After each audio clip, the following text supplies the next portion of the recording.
Bonjour et bienvenue sur ma chaîne YouTube.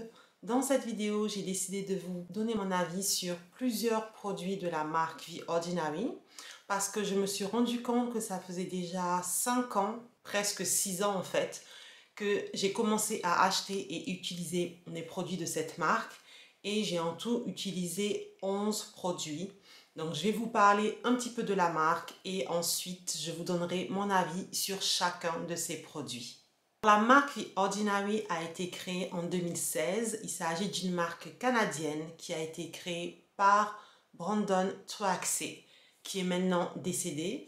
Lorsqu'il a lancé cette marque de soins, ce n'était pas sa première marque de soins puisqu'il détenait déjà le groupe DCM. Donc le groupe DCM a plusieurs marques et la dernière de cette liste était donc The Ordinary. Le but avec la marque Ordinary était de vendre des produits efficaces avec des ingrédients actifs reconnus comme efficaces, mais à un prix très abordable. Alors l'idée lui est venue lorsqu'il travaillait en tant qu'ingénieur informaticien pour des marques de cosmétiques et ayant accès à certaines informations, il s'est rendu compte qu'en fait beaucoup de ces marques se faisaient des marges énormes avec les produits qu'il vendait. Donc sa petite revanche a été de créer la marque The Ordinary et quelle revanche quand on voit le succès de cette marque. La marque a été créée en 2016, elle a eu un énorme succès immédiatement à tel point qu'il devenait difficile pour The Ordinary de pouvoir suivre la demande. À cet effet, la marque a décidé d'ouvrir son capital pour avoir plus de fonds et c'est le groupe Estée Lauder qui a décidé d'acheter des parts de la marque The Ordinary, ce qui lui a permis de continuer à répondre à la forte demande de ses clients. Le but du fondateur n'était pas de vendre sa marque à Estée Lauder, mais juste de l'avoir en tant que partenaire minoritaire, lui permettant de développer sa marque le plus rapidement possible. Malheureusement, peu de temps après, beaucoup de choses assez bizarres se sont passées au sein de la marque The Ordinary. Je n'irai pas en détail parce que personne ne sait exactement de quoi il s'agit. Mais au final, peu de temps après cette acquisition, le fondateur de la marque est décédé. Et depuis, Estée Lauder a racheté toutes les parts de la marque. Donc la marque est maintenant détenue par le groupe Estée Lauder. Pour ceux qui connaissent un peu le monde du cosmétique, détient déjà énormément de marques. Alors bien sûr, ce fut un descriptif très rapide de la marque The Ordinary, mais l'objectif n'est pas d'aller dans les détails, mais de vous donner une vision globale. Et maintenant, il est temps que je parle des produits que j'ai pu essayer. Pour que ce soit plus simple pour vous, j'ai décidé de les mettre dans 4 catégories. Alors, il y a la catégorie des produits qui sont liés au maquillage. La deuxième catégorie sont les produits qui sont liés à l'hydratation. La troisième catégorie sont les soins ciblés et la quatrième catégorie sont les acides. Dans la catégorie produits liés au maquillage, je vais commencer par les fonds de teint. Alors, les fonds de teint ont été lancés il y a quelques années déjà. Et quand ils ont été lancés, j'ai été contente de voir qu'ils ont tout de suite lancé des couleurs des plus claires aux plus foncées. Ce qui était étonnant pour une nouvelle marque qui, malgré son succès, était malgré tout une petite marque. Surtout lorsque l'on voit que jusqu'à présent, en 2022, des marques qui ont pignon sur rue ne sont toujours pas capables de faire des fonds de teint pour les teintes les plus foncées. Comme je ne pouvais pas être sûre de ma couleur, j'avais commandé 3 teintes différentes. Malheureusement, aucune de ces teintes n'allait avec mon teint. Alors, elles se rapprochent, mais la sous-teinte n'est jamais la bonne. Je l'ai déjà expliqué, j'ai toujours ce problème avec les fonds de teint, mais bon, vu que c'était pas trop cher, je me suis dit, je vais tenter le coup et acheter le fond de teint en ligne. Malheureusement, déception au niveau de la couleur. Je l'ai quand même testé pour voir ce que ça a donné au niveau de la qualité. Et je dois avouer que j'ai été assez déçue. Alors déjà, je trouve qu'il n'y a pas assez de pigments dans le fond de teint. Du coup, pour avoir une couvrance moyenne, il faut quand même appliquer une bonne quantité de fond de teint, ce que je n'aime pas faire sur mon visage. Le bon côté, c'est que le fond de teint s'étale rapidement. à ce niveau-là, il n'y a pas de souci. Mais ayant une peau mixte à grasse, ce n'est pas un fond de teint que je conseille pour ce type de peau car il rendait mon teint trop lumineux et lumineux gras. C'est dans ce sens-là que je veux dire lumineux. Ça n'empêche pas du tout la production de sébum, ça ne la contrôle pas du tout. Donc si vous avez une peau grasse, je ne pense pas que vous l'apprécierez. Aussi, je trouve qu'au niveau de la texture de la peau, c'est un fond de teint qui va accentuer les petits défauts. Alors, je n'ai pas un gros problème de texture, mais j'ai pu le constater. Donc, j'imagine que si vous avez de gros problèmes à ce niveau-là, si vous avez des rides marquées, vous n'apprécierez pas non plus ce fond de teint.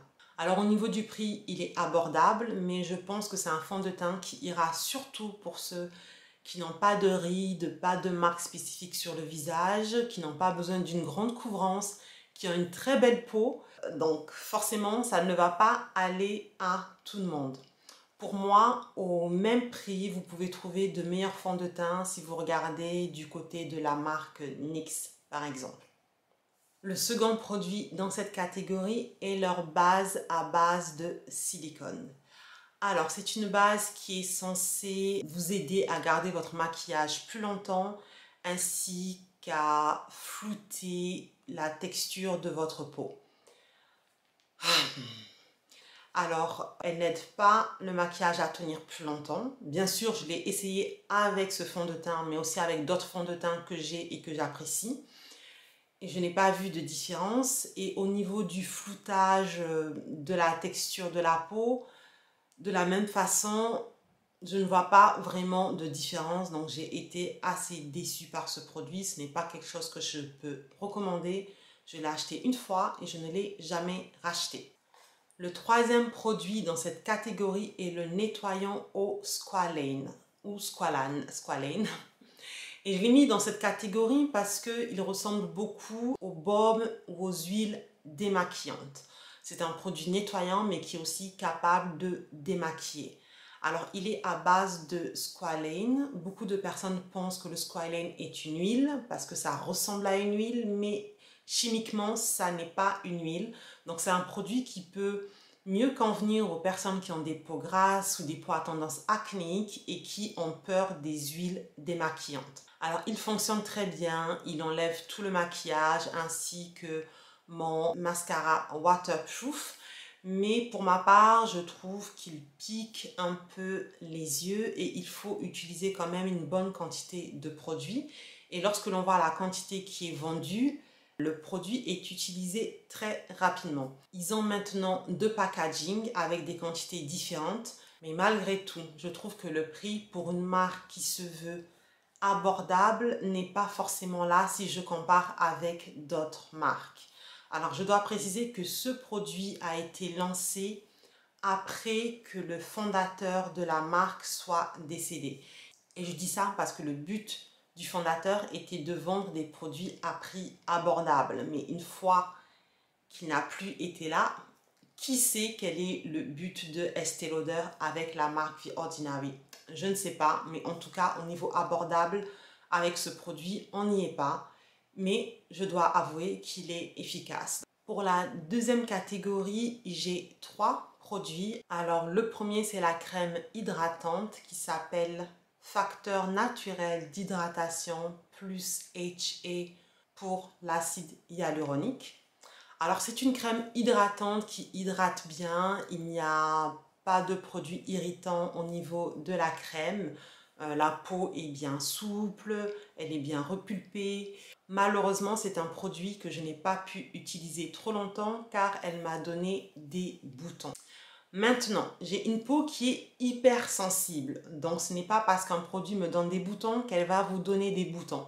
Lorsque j'ai regardé la liste d'ingrédients, je pense que l'ingrédient qui a pu me donner des boutons est l'uréa, qui est un ingrédient hydratant qui normalement ne pose pas problème. Mais j'ai remarqué dans différents produits que j'avais cette réaction à chaque fois que cet ingrédient s'y trouve. De même que l'acide hyaluronique, dont je suspecte l'un des deux ou les deux en même temps. Malgré tout, j'ai trouvé que c'était un bon produit, il fait ce qu'il est censé faire.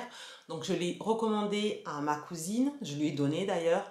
J'en ai acheté un pour ma mère, je l'ai recommandé à une amie et ces 3 personnes ont adoré le produit. Et contrairement au nettoyant à base de squalane, je trouve que le prix en vaut vraiment le coup. De même avec ce produit, ils ont 2 packaging et vraiment pour la quantité que vous avez et le prix, je trouve que c'est un produit vraiment abordable si on le compare à d'autres produits sur le marché, y compris à des marques qui sont censées être de qualité et donc plus chères.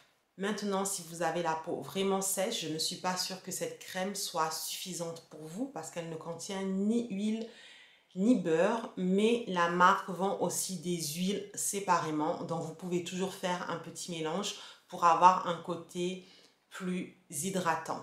J'ai d'ailleurs testé 2 de ces huiles. Alors, la première, c'est la 100% hémisqualane, qui est un dérivé de plante. Alors, le hémisqualane ou squalane, je ne sais pas comment on dit en français, est similaire au squalane. Donc, comme je l'ai dit plus tôt, il ne s'agit pas vraiment d'une huile. Ça ressemble à une huile, mais chimiquement, ça n'en est pas. Et le hémisqualane, c'est une version plus liquide, plus légère du squalane. Alors le squalane seul, je l'ai déjà utilisé pour mes cheveux. J'aime beaucoup, ça les rend vraiment doux. Donc je me suis dit que j'allais tester le hémisqualane, donc la version allégée entre guillemets, et voir ce que ça allait donner sur mes cheveux. Mais je n'ai pas aimé.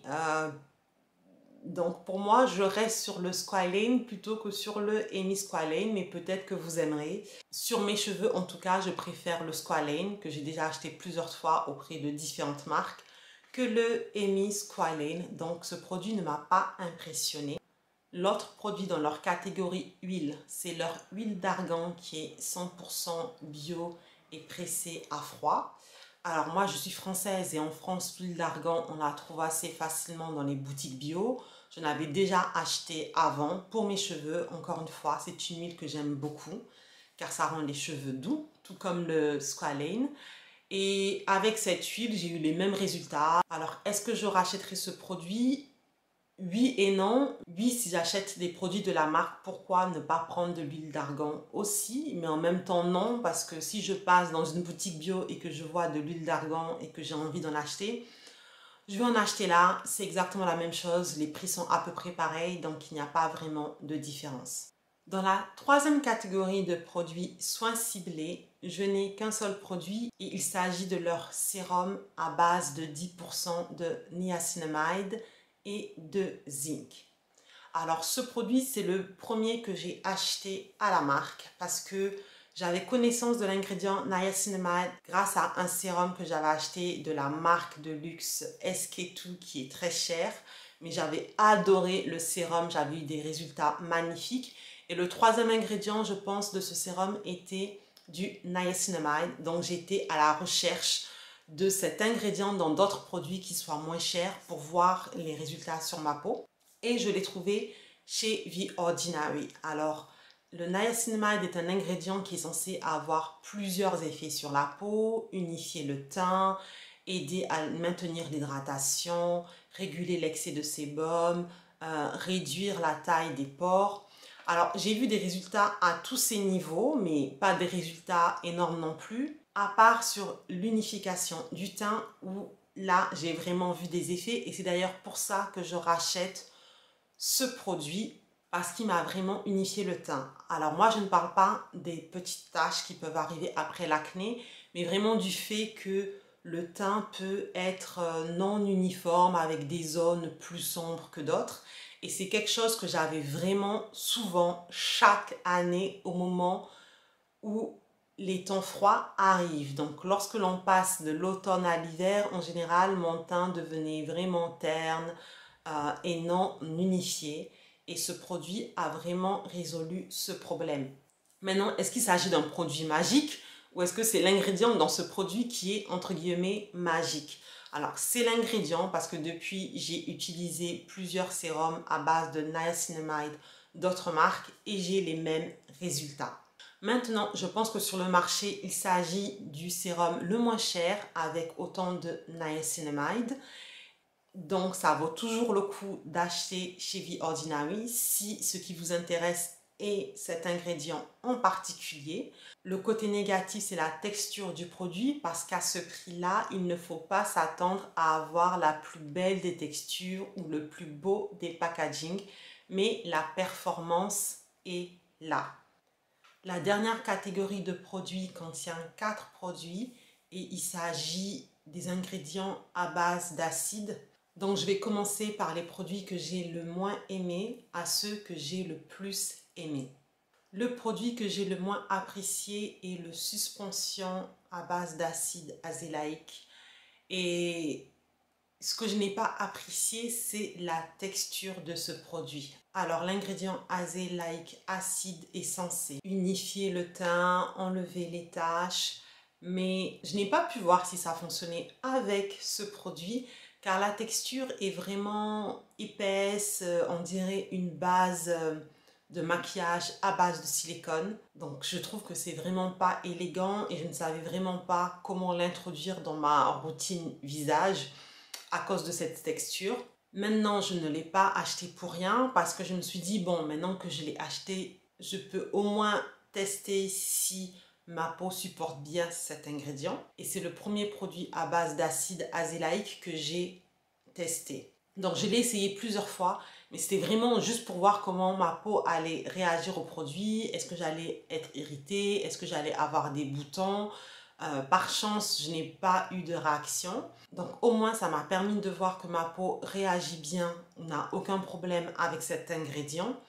Mais je n'ai pas pu utiliser le produit dans son entièreté, comme je l'ai dit, à cause de la texture qui n'est vraiment pas agréable et qui ne donne pas envie. Du coup, je ne l'ai pas racheté, mais grâce à ce test, j'ai acheté d'autres produits à base d'azélaïque acide avec de meilleures textures. Et j'adore cet ingrédient, mais pas dans cette formule. L'autre produit est le sérum à base de 10% d'acide lactique ainsi que d'acide hyaluronique. À cette concentration, l'acide lactique est censé vous aider à unifier le teint, à lisser la texture de la peau, mais aussi hydrater la peau. C'est un ingrédient qui a plusieurs fonctions. Je l'ai essayé, mais je n'ai pas pu l'essayer trop longtemps. Effectivement, ma texture était lissée, ma peau hydratée, je dirais même trop pour mon type de peau. Au niveau de l'unification du visage, je n'ai pas pu vraiment voir les effets parce que je n'ai pas pu l'utiliser assez longtemps. Pourquoi? Parce que j'ai eu une réaction avec ce produit, ça m'a donné des boutons, pas trop, mais des petits boutons, un jour par-ci, un jour par-là. Et voilà, je sais que pour ma peau, ce n'est pas bon. Maintenant, je ne considère pas que le problème vient de ce produit, c'est un test pour moi. Parce que je savais déjà que l'acide glycolique et l'acide salicylique dans des produits que je laisse sur ma peau me donnent des boutons. Donc là, c'était l'occasion de tester l'acide lactique et avec ce produit, ça a eu la même réaction.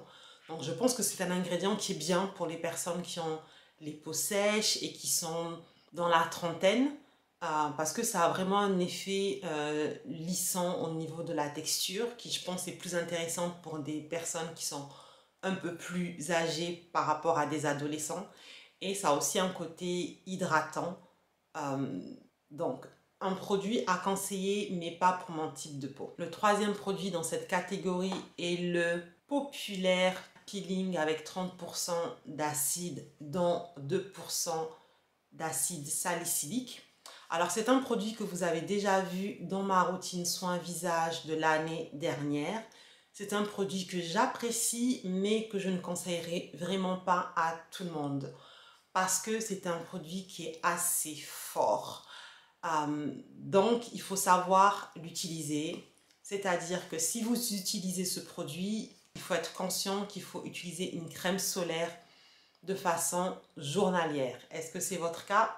Si ce n'est pas le cas, il vaut mieux l'éviter. Aussi, c'est un produit qui ne peut pas s'utiliser avec n'importe quel autre produit. Par exemple, si vous utilisez le tonique exfoliant de la même marque à base de 7% d'acide tous les jours, et qu'en plus vous utilisez celui-ci 2 fois par semaine, ce sera vraiment trop pour votre peau, même si vous avez une peau assez résistante. Donc c'est un produit qu'il faut savoir utiliser et pour ça il faut connaître sa peau, il faut avoir l'habitude d'utiliser des acides. Pour moi, si vous n'avez jamais utilisé d'acide sur votre peau, il ne faut pas commencer avec celui-ci. Par contre, si vous maîtrisez votre peau, si vous maîtrisez vos soins, si vous connaissez les limites de votre peau, il peut être pas mal, mais encore une fois, à utiliser avec précaution. Donc un produit qui est intéressant, qui est pas mal pour ceux qui maîtrisent les soins du visage, vraiment.